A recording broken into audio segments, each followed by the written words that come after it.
Leave விட்டாங்க ஊருக்கு வந்ததுதான் வந்து படித்ததும் தெரிய மாட்டேங்குது ஊர் என்னன்னு தெரிய மாட்டேங்குது வெயில் வேற. என்ன ப்ரோ ஆச்சு? பெட்ரோல் இல்லை ப்ரோ, இங்கே பல்க்கும் கிடைக்கும் தெரியுமா?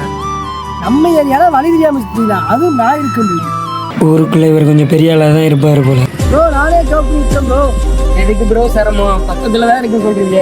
நான் அப்படியே போய் நம்ம பெல்ட் போய் ப்ரோ நம்ம ஊர் ப்ரோ, நான் செலவு யாருமே பண்ண போறா?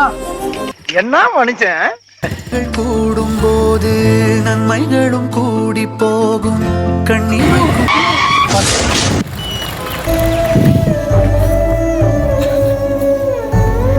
நான் செவனே தானா போய்க்கிருந்தேன். யாரு வம்பு தும்புக்காச்சும் போனா? ஹலோ மக்களே, இன்னைக்கு ஒரு முக்கியமான விஷயத்தோட உங்களை பார்க்குறக்கா வந்திருக்கேன். இங்கே பாருங்க, ட்ராக் ரேஸ் ஓட்டினவங்க 2 பேரும் கீழே விழுந்து கிடக்குறாங்க.